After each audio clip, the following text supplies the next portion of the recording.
are you in terms of chair adjustment? Good. The chair feels good. Ladies and gentlemen, good morning. Thank you for joining us this morning for a briefing on the December Security Council Program of Work. My name is Mark Schlachter. I'm very honored to be a member of Ambassador Kelly Craft's outstanding team at USUN. As president of the Council for the month, Ambassador Craft has been deeply involved in shaping the month's activities, as you can imagine. She will make a statement outlining her objectives for the month. The ambassador does have an important event in the ECOSOC chamber in an hour, so we will take as many questions as possible before she has to run out. Thank you very much. Ambassador Craft. Thank you. Good morning, everyone. I think it's good to see you guys. I'll let you know after this is over. I'm really excited to have the chance today to share a little bit more about our vision for the U.S. presidency of the Security Council and look forward to answering some of your questions about the December activities. First of all, my thanks and congratulations to Ambassador Karen Pierce and her team for her leadership of the November presidency.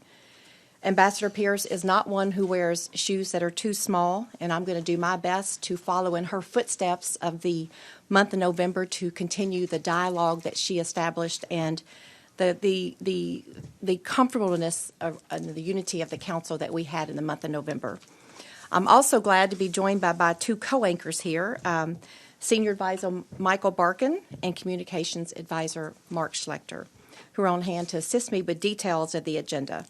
And as you know, I've been in New York now for exactly 3 months, just in time for High Level Week, Thanksgiving with 8 grandchildren, and the December presidency.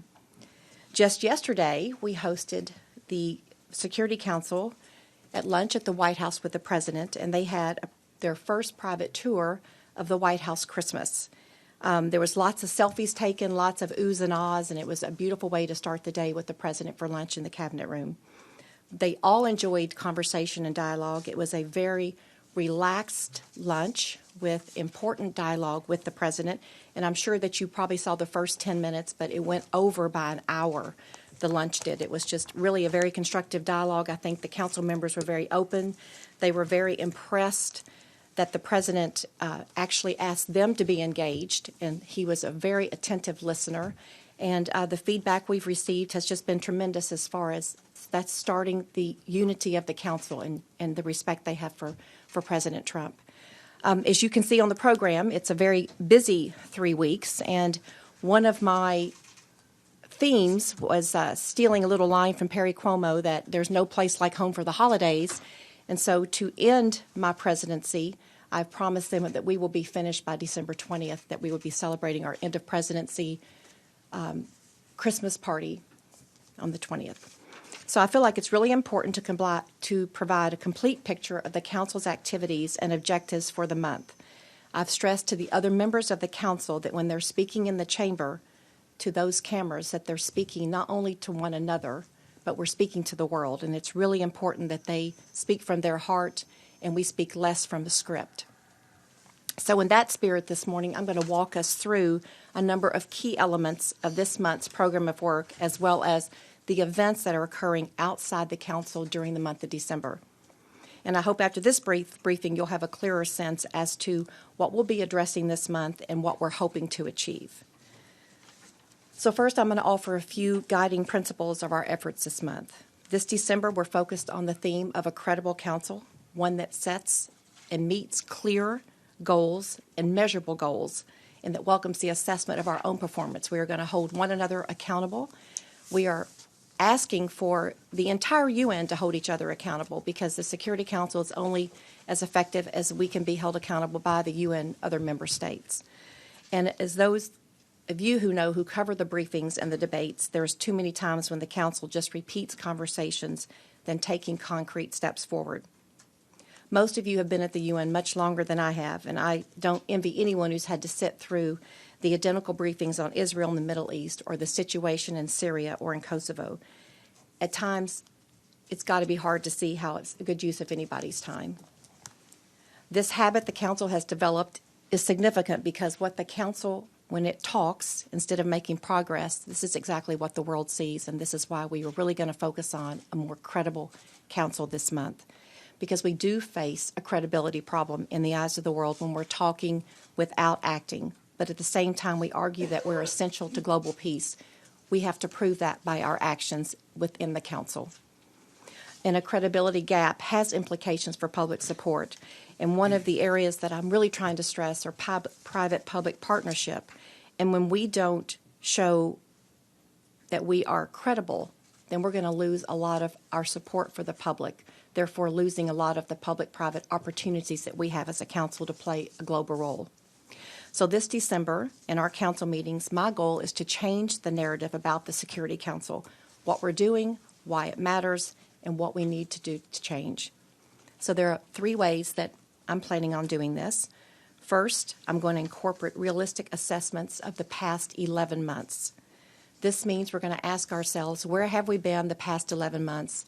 What have we seen that we can either eliminate, take assessment of, move forward with this, change the trajectory? I think we have to take an honest look at the last 11 months and where we are and where we need to go forward and to do better on certain topics. I think we need to speak more clearly about where peacekeeping missions and other mandates should be a year from now. This means identifying areas of consensus and determining what successes are possible. It's much like the resolutions we're all going to make on December the 31st going into January 1st of 2020. And finally, we're going to pair these assessments with a positive, ambitious, and morally grounded vision for our work. We're going to set our sights higher, and we're going to ask more for ourselves and more from each other. That means reaffirming our common vision for the Council's work that places human dignity at its center, consistently reminding ourselves of our moral responsibility to work on behalf of those in need, and emphasizing that we have the power to effect positive change. Through this assessment and this resolution, we hope to launch the Security Council into a successful and effective 2020, in which we know we're going into our 75th anniversary, and I think it's really more important because the eyes of the world will be on the Council, and we hope to highlight the fact that this is our going into our 75th year, and this is really, to me, an opportunity to show the world that this Council is very credible. Now, I'd like to turn over to the program of work and spend a few moments on several of this month's important meetings outlining their purposes, and I'm looking forward to what we hope to see from individual political and peacekeeping missions over the next 12 months. In other words, I want to be clear what we mean when we say this presidency is about credibility through assessment and resolution. As always, the program dates are provisional, but as of this morning, you have my most up-to-date calendar, and I'll make sure that if there's any change that we'll let people know in a timely manner. Just this Tuesday, we met for what was a serious and constructive dialogue of the UN Special Political Mission in Iraq. It is at a crossroads, and UNAMI is playing a critical role in making certain that they protect human rights, the government institutions, and promoting constructive dialogue and much, much more. And it is really up to the Iraqi leaders to make certain that they hold good governance and that we hold accountable the institution of the government. The Council has already met once to discuss Syria, and we're going to do so again on the 19th and the 20th. There is no issue, to me, that has proven more damaging to the Council's credibility than the conflict in Syria. There's no question that this is a difficult, complex, and often frustrating issue, but I look at that as a way that we can gain even more from reflecting back on the 11 months and what we have done right this past year and what we need to set our sights on achieving for Syria in the next 12 months. The humanitarian aid in Syria, which we will discuss on the 19th, provides a similar opportunity for us to make immeasurable progress on behalf of the Syrian people. Over the next 12 months, the Council's best efforts should be directed toward keeping the entry points through which the humanitarian aid is delivered. This is essential in creating the peace for the people in Syria. Regarding the political situation in Syria, which we will discuss on the 20th, the work of the Council has been responsible for a notable step in the past year. This is the result of the Constitutional Committee and the careful and committed leadership of the Special Envoy Geir Peterson, and a reminder that we must support him in his political rather than military solution to this conflict in Syria. Returning to my calendar, later today we will be briefing UNOCA, the UN Special Political Mission to Central Africa, tasked with preventing conflict in the region, which we've been working on with the 2019 peace agreement in the Central African Republic. I think that it's very important that we really stress the conversation and the dialogue within Cameroon. And on December the 12th, we're going to turn our attention to Yemen, which has become the world's worst humanitarian crisis amid the ongoing conflict. Millions of Yemeni women, children, and men depend upon humanitarian assistance, especially facilitated by the World Food Program. And it is really important that we recognize that without the Saudi-led coalition, and we need to be very, very cognitive of the fact that Iran is once again backing the Houthi rebels, which are not allowing the World Food Program to have access to the very people that we're trying to help. And I am encouraged by the Riyadh Agreement in November, and we hope that that's going to take us one step closer to this UN talks on political solution to the conflict. On the morning of December 16th, we'll be holding a special council briefing on peace and security in Africa, working closely with Côte d'Ivoire and building on its experience from emerging from their conflict and crisis. Then on the afternoon of December 16th, the Council will meet for a briefing on the UN assistance mission in Afghanistan. What my focus is in Afghanistan is going to be making certain that the women, that we do not take any steps backward on the women when they do facilitate this peace process. It's really important because I think economically the women have taken leadership roles, and they also need to be able to have the best tools with how to educate them on best practices for the economy. They play a critical role in establishing the communities with women and children and as business leaders. On December the 17th, we're going to hold our monthly meeting on South Sudan. This is an issue the Council and I are following closely after the Council's trip to Juba in October. Being there firsthand, I can tell you that it is a political mess and a humanitarian crisis. And I'm just want to stop and talk personally about South Sudan. I saw the UN at work there. It was my first trip that I chose to go on as a member of the Security Council and as the representative of the United States to the United Nations. I actually couldn't believe what I saw after meeting with President Kiir and the opposition leader Riek Machar, speaking to both of them, following up with President Kiir once I came back to New York. It is inexcusable. The fact that the Security Council landed in South Sudan gave so much hope to the people there that are suffering.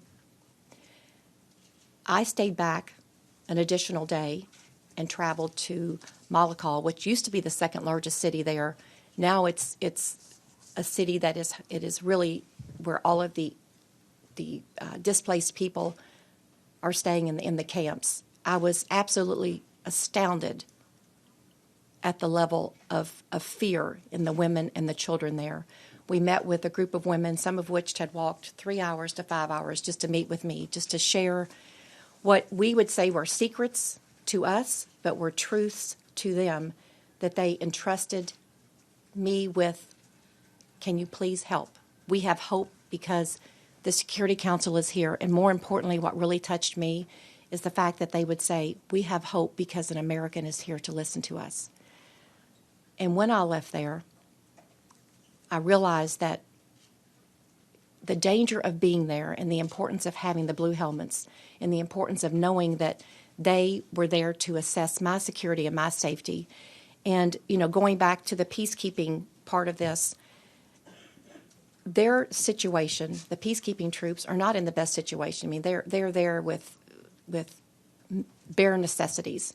And it's really important, just from seeing this particular peacekeeping mission, that we give them the tools they need to be successful. Because if we don't, and we don't hold them accountable, then there will be sexual exploitations. There will be bad actors in every group. And I think that's more important that we highlight the peacekeeping missions and hold them accountable and remember that they too need our help. More than just being held accountable, but giving them the tools to be successful. As you all know, we are Kentucky basketball fans. And on my way back from Malakal, I had asked to attend one of Lou Dang's basketball camps, and I had to tell my husband he did go to Duke, but nevertheless he does have a very important camp there.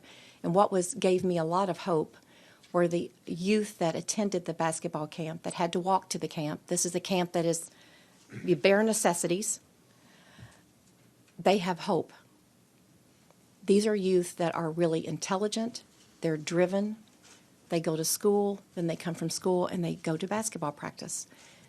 These are young adults that I just explained to them that you are not only doing better for yourselves, but you're giving the kids in your community, even your own siblings, hope that they too can achieve. So I think it's really important, this sports diplomacy within the United Nations, and that we really uplift all of the youth. And it just from visiting the schools in Juba to visiting the basketball camp, it really held me accountable that when I got on that airplane to come back home to New York, my journey didn't stop. It just started, because I have to come back, and I now have a responsibility to each and every person that I met in South Sudan. And I think we are at 76 days today, and I'm going to keep counting, and we are going to hold them accountable. And I think the president and the opposition leader, Muchar, they understand the importance. I can't say what's going to happen because we're not at the end of the 100 days. But what I can say are there are a lot of tools that we will use in order to implement both sides coming to some sort of an agreement, or at least facilitating the beginnings of an agreement. And I'm sure you've seen on my Twitter feed, I'm not going to stop at this. We are going to continue to count down every single day. Starting on the morning of December the 18th, the Council will gather for its monthly meeting on the situation in the Middle East. As I have made clear in several set of my remarks, the U.S. is committed to encouraging both sides to finding a peaceful solution that promotes and protects the prosperity and security of the Israelis and Palestinians alike. I have stated in many of my remarks that the U.S. has stood with Israel in the past. We are standing with them today. We will stand with them tomorrow. And there is no better friend than Kelly Craft, and I will continue to say this at every opportunity that I have. We are all about a mutually agreed solution. However, when it comes to council meetings, I'm not going to accept the status quo where Israel is the subject of relentless and one-sided criticism. That is not okay with me. Finally, on December 19th, the Council will meet for a briefing focused on the non-proliferation of challenges posed by Iran. This will be an important opportunity for the Council to demonstrate its commitment to enforcing Resolution 2231, especially given Iran's continued action in direct violations of the terms of this resolution. And as we all know, in any area where there has been a lot of conflict and strife, whether it's in Yemen, in Syria, in all the areas, Iran is right there in Iraq. We must hold them accountable. They are bad actors. We have not seen any movement on that they are trying to change their behavior, and not for 1 second is this acceptable to us, especially when you look in Yemen and you look at this humanitarian crisis and how they are continually to back up the Houthi rebels and preventing the very people that we are there to protect. And just this Tuesday, the U.S. observed International Day of Persons with Disabilities with an event on the importance of the Security Council Resolution 2475 and how we can better implement. This is a very groundbreaking solution, which was adopted last year to call for the protection for individuals with disabilities in conflict areas, and it demonstrates real aspirations on the part of the Council.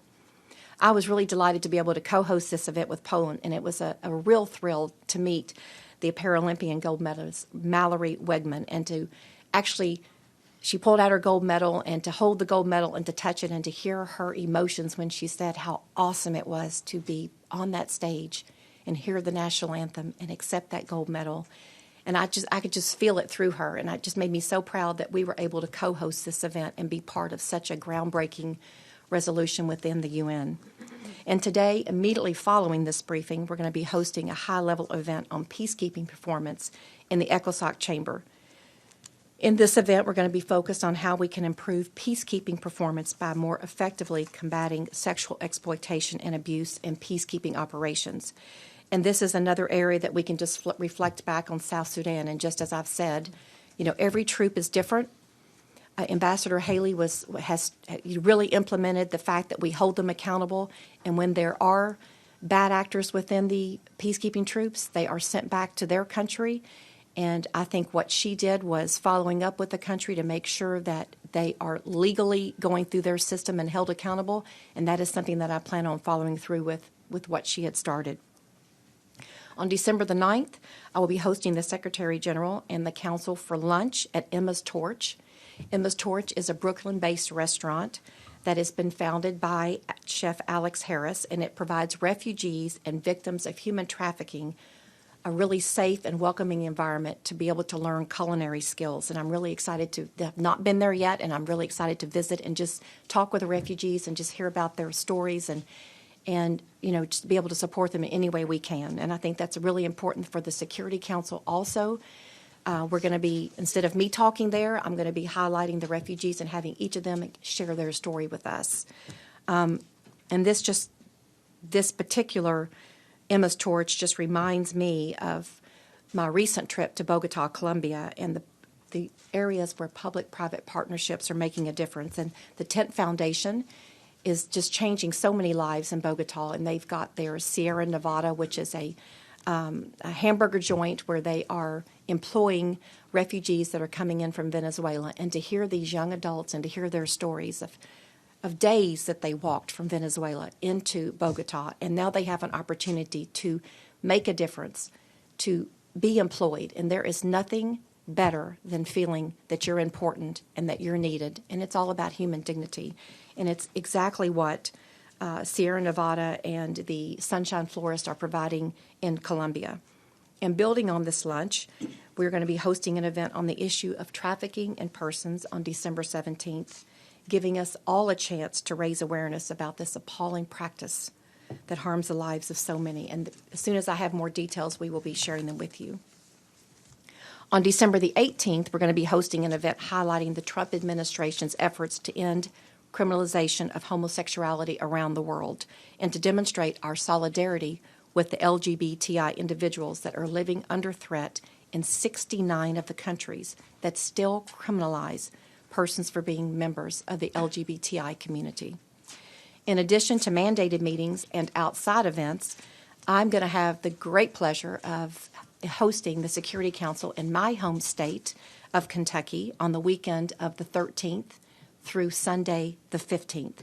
And this is going to be another opportunity for the council to be together in an informal setting and to hold conversations and to really get to know one another. And we're going to start out on Friday evening with dinner at the Governor's Mansion in Frankfort, Kentucky, which is my capital. This will be an opportunity for the council to be able to hear from our newly elected governor, Andy Beshear, and his views and ideals for how we are going to best implement our trade on a global scale. Kentucky has been a farming community, and it's a wonderful example of a state within the United States that has taken farming and put that into agribusiness, and also highlighting the fact that we have UPS, we have Amazon, we have Toyota, we have Ford Motor Company. We have a company called Alltech, which is where I'm going to be hosting Saturday's talks, and it is a Kentucky-based company with owners from Ireland. The CEO and president, Mark Lyons, will be talking with the council during our meeting at Alltech just about the areas from which they are engaged in. They started out with nutritional feed for livestock, and now they have moved on to feeding the world with a lot of their nutritional sustainability with crops. And they've also signed on to 9 of the 17 Sustainable Development Goals. And Mark is going to further elaborate with the council on how important they find that eradicating poverty is around the world. And they're an amazing company, and I'm very thankful that they've offered to host us for the afternoon.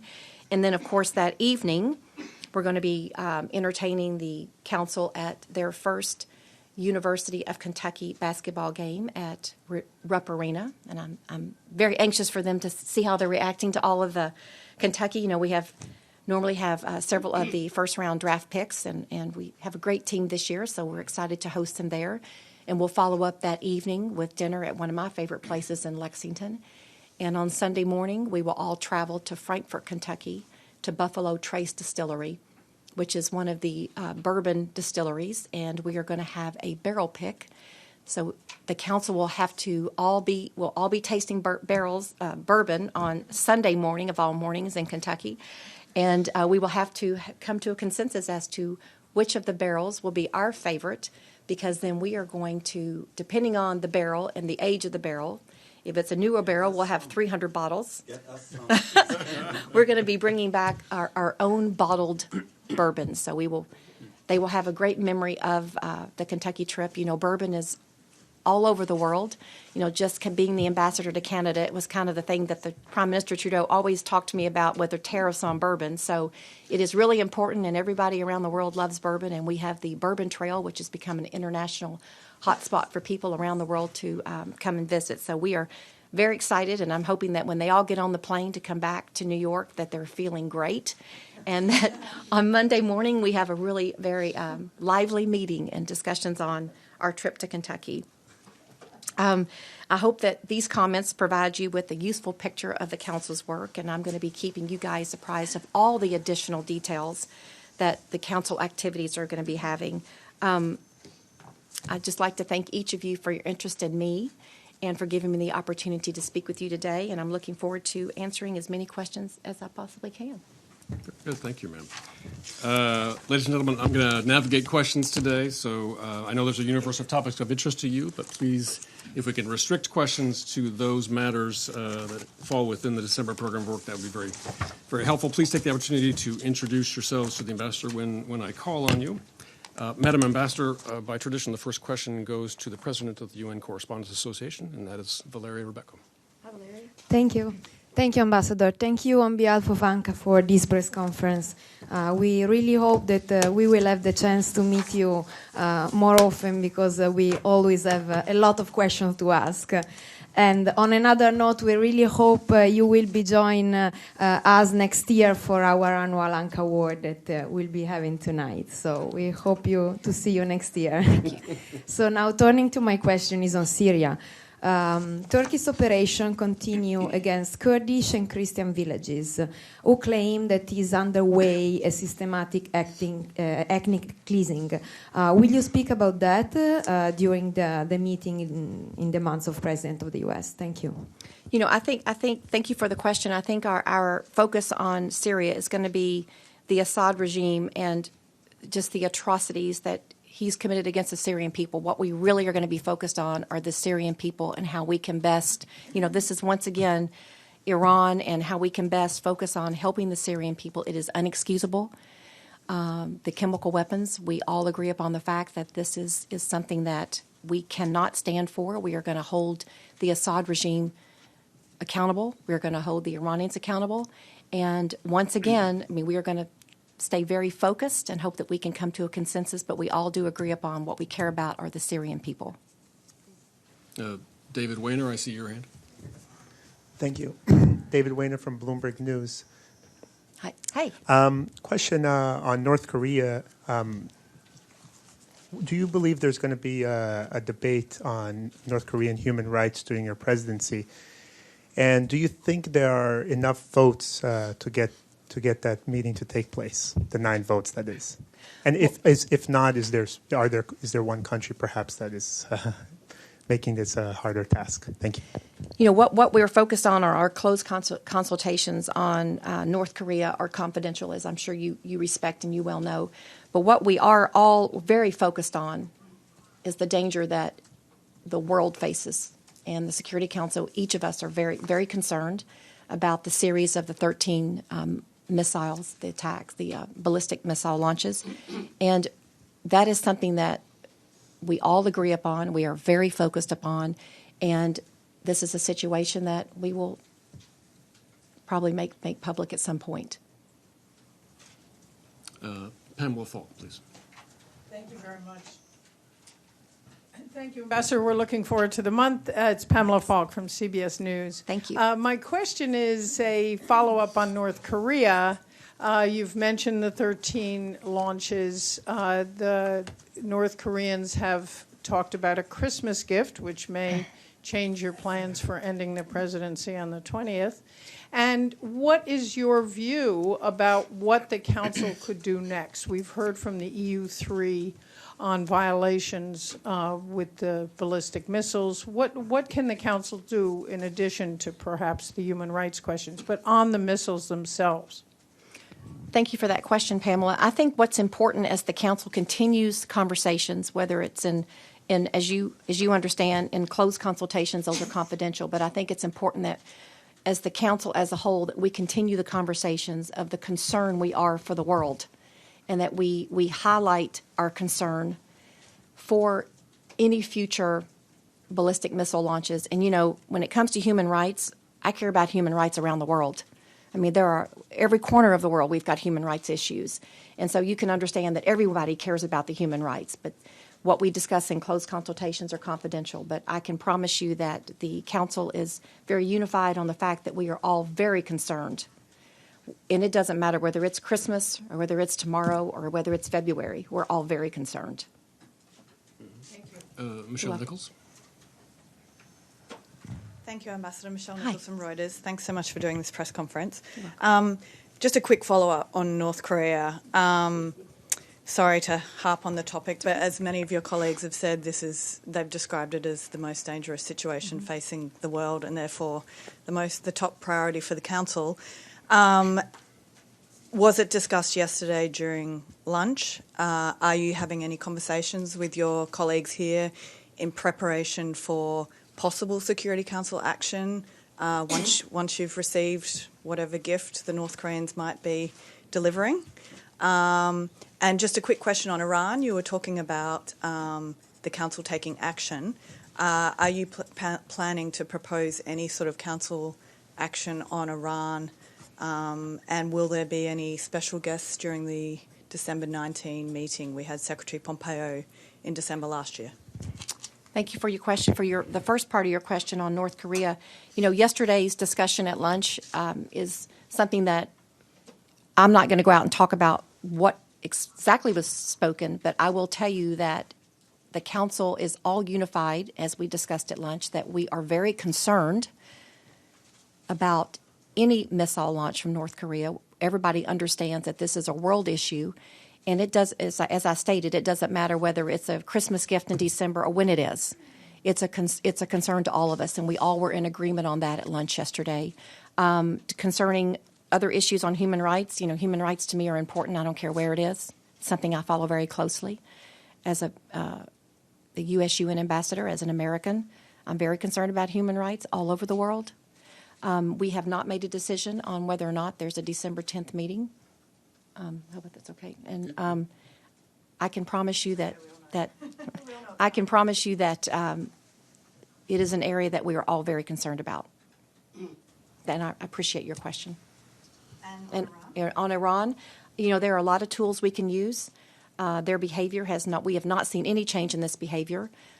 They continue to interfere with our humanitarian situation in Yemen. They're in Syria. They're everywhere. They're in Iraq, and I think that what I care about are the Iranian people and the effect that this is having on the people, and that the government is mistreating and abusing the people. And this is happening all over the region, and I think we need to be very careful. We need to understand that we have a lot of tools to use, and we will continue to use those with Iran. David Lee Miller. Ambassador, one more time on North Korea, if you don't mind. David Lee Miller with Fox News. The North Korean ambassador sent out a letter to the 15 member stations, countries. Some of the language was bellicose. How do you respond to the accusations that the United States has a hostile policy, I believe that's a quote from the letter, towards North Korea, and that there would be consequences if this meeting goes ahead to discuss human rights, which North Korea says is not in the Council's purview according to the Charter? Thank you for that question. You know, the United States is going to respond to human rights all over the world. I mean, that's an area that none of us can stand by and allow anyone to be their human rights to be abused. That being said, yes, I have read the letter. We care about human rights. I care about human rights. It is an issue that our president cares about. It is something that is a confidential conversation within the closed consultations. It is being discussed. What we all agree upon is that we are very concerned about any more ballistic missile launches, and that we have to make sure that the world understands that this is a serious situation. I mean, whether it be in December or whenever it is. We all here today understand the importance of being alert and also keeping abreast of the situation is what I would say, right? I mean, every day, and understanding that there are human rights abuses all over the world, whether it be in North Korea, wherever it is. Very good. Edie Litter, more on North Korea. I think you're Edith Lederer from the Associated Press. I think you're North Korea'd out. Let me pursue something that's on the council agenda, which is the renewal of the cross-border resolution on delivering aid to Syria. Have you had any negotiations? Are you concerned about possible blockage from Syria's close ally, Russia? Or do you expect this resolution to be adopted? And we know that there had been some talk about adding an additional crossing point or two. So I think we'd all like an update on that. And just as one follow-up to your White House lunch, we heard the German ambassador say that asked the president about the U.S. Paying all of its back dues or current dues to the United Nations. Was there an answer that we didn't hear? Well, because that's really important to me, the burden sharing. So let me just talk to you about burden sharing. Whether it be NATO paying their 2%, or whether it be the UN burden sharing, we are the #1 donor. We are the #1 contributor both to NATO and to the UN, and I understand the German ambassador's concern, but we expect countries to pay their fair share. With NATO, that's 2%. With the UN, that is whatever they're allocated. The U.S., by far, is the largest contributor. We are always there. The institutions which you have U.S. as the head of, whether it be UNICEF, whether it be the World Food Program, those are institutions where we have accountability and transparency. And as an American, I owe it to our taxpayers to make certain that we hold the Secretariat, the UN, responsible for making certain that our money is spent wisely. Regardless, and I appreciate the German ambassador, I understand where he's coming from, but he also understands that the U.S. is by far the largest donor to the UN and NATO. And Syria. Oh, I'm sorry. I'm sorry about that. I don't want to get ahead of Geir Peterson. It's very important that we allow the special envoy to continue his work, but millions of people in Syria rely on this UN cross-border, this aid to survive, and there is no plan B. So this has to happen. There is no alternative. We're going to strongly support this aid mandate for the next 12 months. We support Turkey adding the 5th border. That is very important in order to access the growing number of humanitarian needs. And I hope that answered your question.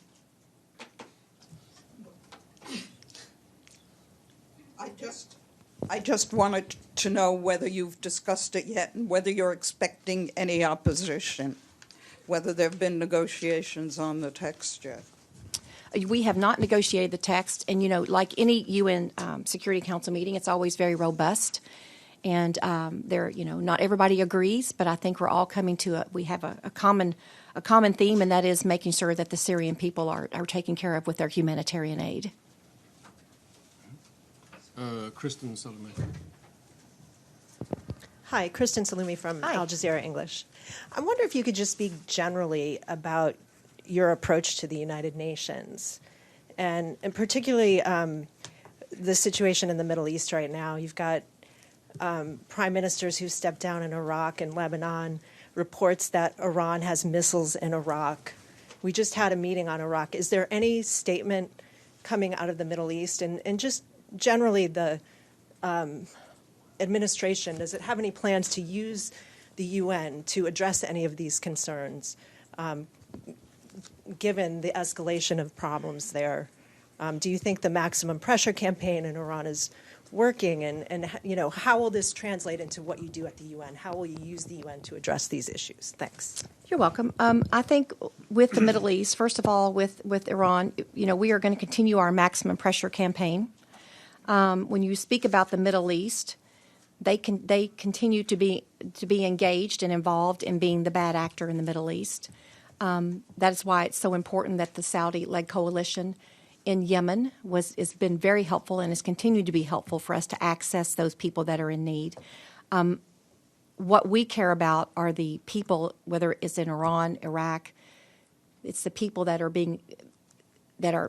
especially the youth that are taking to the streets. We want them to be able to have that access to be able to speak out. What we disagree with are the fact that the government is taking forces upon the protesters, because I think it's important that the youth have their voice heard. They are the future for tomorrow, and they are the ones that are watching the UN. And what our concern is that any government forces, that's not okay with us. Just quick, any action, any statements on Iraq coming up?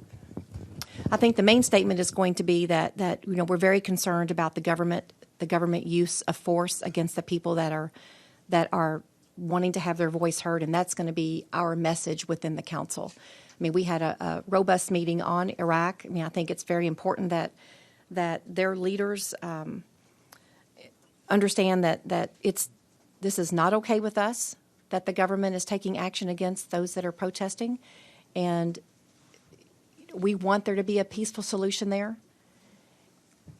But it's not. It's an area where the government must step back and allow those people to have a peaceful demonstration. Do you want to elaborate on that? Can you address Hezbollah in Lebanon, please? Because Hezbollah is being used by Iran as a coercive force against the peaceful protesters in Lebanon. And Hezbollah is playing a role in the war in Syria and elsewhere in the Middle East. Can you address this issue, please? Thank you. Forgot to introduce yourself. My name is Ali Barada. I'm with France 24 and Al-Sharq Al-Awsat newspaper. This is a Saudi newspaper. Thank you. Thank you. And one more, once again, it is Iran. And just like you said, whether it be with Hezbollah, Iran is a bad actor. And until we address the maximum pressure campaign, continuing to apply pressure on Iran, we are going to see upheaval, whether in Lebanon, Syria, Yemen, wherever it is. And we are taking this very serious. And there are other tools that we will use against Iran if they continue this malicious behavior. We have time for a couple of. I'm sorry. I don't know, just because I want to owe him more of a response. Michael, do you have anything that? I think it's a very important question, and I think that. No, I think you said it very well, that Hezbollah is a problem, and that Iran's support for Hezbollah continues to feed that. Can I just follow up on this question, sir? Who had a follow-up, please? Me. I'm sorry, right in front. My name is Talal Hashim Al-Arabiya.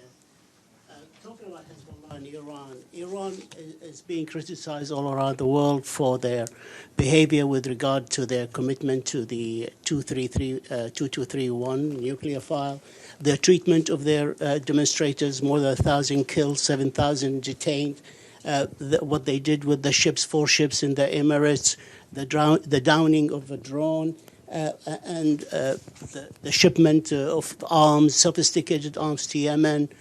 We can go on and on and on.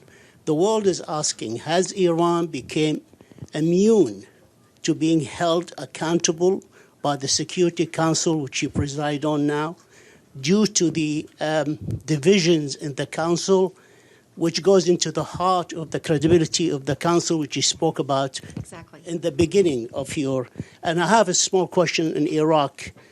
Iraq has lost 460 demonstrators, more than 17,400 injured. Is the Council going to hold the Iraqi officials that have part in this accountable? If not, in your capacity as an ambassador to the United States, is your government going to hold these officials accountable and sanction them? Thank you. You're welcome. You know, I think that as far as Iran, the threats to the security of the Middle East continue to grow. We will have to continue to apply the maximum pressure campaign. It is a discussion within the Security Council. It is a very robust discussion. We also obviously take this into closed consultations, which become an area where we all can speak freely. I think that we will make progress. More importantly, when we're speaking about being credible, it's important that in our open consultations that we all speak from the heart. And there will be, as you well know, there will be disagreements. But I think that's very important as to getting that out in the open and being held accountable. And when you're in the open consultations and you can apply that rule or the pressure of, let's speak not only on behalf of your country, but you're speaking to the world. So let's let the world know how you feel about the Iranian people, because that's really what that's really what we care about at the end of the day. And I can promise you that it will be a discussion that I will continue having. It doesn't matter that there are disagreements, because there are people that are suffering, and we will hold everyone accountable. And your second part of your question, if you can. In Iraq, you know, with the Prime Minister resigning, I think it's important that we hold them accountable. You know, with their religious discrimination, we had the Archbishop Warda in. It was very important to hear from him and understanding how the faith-based communities are helping the discriminations against different religions. I mean, that was promising to hear his report. I'm trying to find positive within Iraq. I think the problem is that the government doesn't understand the fact that they cannot use their force against the people that are just trying to have their voice heard. And it will be a discussion that we will continue. But as in your capacity as an American ambassador, does the administration have any plans to sanction Iraqi officials that took part in the killing, detaining, injuring 17,000 and more Iraqi citizens? You know, I'm not going to get ahead of what our National Security Council is making a decision upon, but I can tell you that we are watching it very closely. Folks, I got to get the ambassador to the ECOSOC chamber. Let's take one more. One right more. Here is fine. Thank you. Joseph Klein. Oh, where? Joseph Klein of Canada Free Press. Going back to the theme of credibility of the Security Council, and you did refer to the Israeli-Palestinian conflict. Do you believe that the Security Council in Resolution 2334 damaged its credibility by assuming a judicial role rather than the political role that it is assigned under the Charter when it declared the Israeli settlements to be flagrant violations of international law? The International Court of Justice issued a non-binding advisory opinion. That's all we have from the judicial side on this. And Secretary of State Pompeo, as you well know, has questioned the proposition that the settlements violate international law. So is this an issue of credibility of the Security Council that you can comment on? Thank you. You know, I think what's important is that we understand that each settlement is going to be case by case in making these decisions. What we want is a peaceful process with Israel and Palestine. I mean, that's what's important to us. But when it comes to the settlements, those are going to be case by case on making the decision whether or not they're illegal or they're legal. If that's what you're speaking about, am I correct? Well, it's the overall process of the Security Council having declared and assumed a judicial role in making the statement and legal conclusion that the settlements as a whole, from their very beginning, are a flagrant violation of international law. Secretary of State Pompeo disagrees with that. And I'm just going to the issue of credibility, because the Security Council's mission is international peace and security. It's a political body, not a judicial body.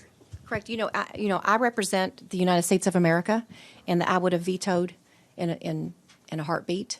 What's important is it is not okay that every time we're in the Security Council or anywhere else that they use Israel as their punching bag. That is not okay with me. I'm going to continue to highlight in every chance I can the support that the United States stands with Israel, that I stand with Israel. That being said, I also want to foster a dialogue to where we can have open conversations concerning Israel and the Palestinians, because we do care about the Palestinian refugees. We care about the people there. But it's very important that when we have this dialogue that it's not one-sided, which is what it has been. And I will continue to be very firm on my stance with Israel and continue to also highlight the fact that we care about the Palestinian refugees. Thank you, ma'am. Folks, I've got to get the ambassador out of the Snapback on Iran. Thank you very much. That's all for today. Snapback on Iran. Thank you, ma'am. We need to go out the same way so you